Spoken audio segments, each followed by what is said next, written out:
আসসালামু আলাইকুম। পায়েস রান্না করলাম। এখানে কি কি দিয়েছি আমি আপনাকে বলতেছি। এখানে 1 প্যাকেট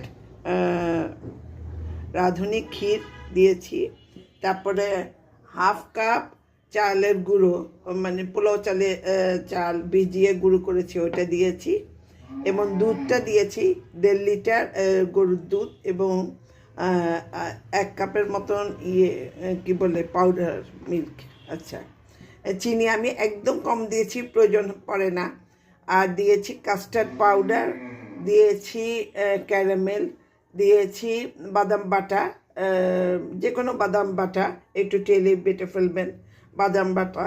দিয়েছি ঘি, মনোরমা ঘি, সেই ইন্ডিয়ান, এই যে দেখেন মনোরমা ঘি, এটা দিয়েছি।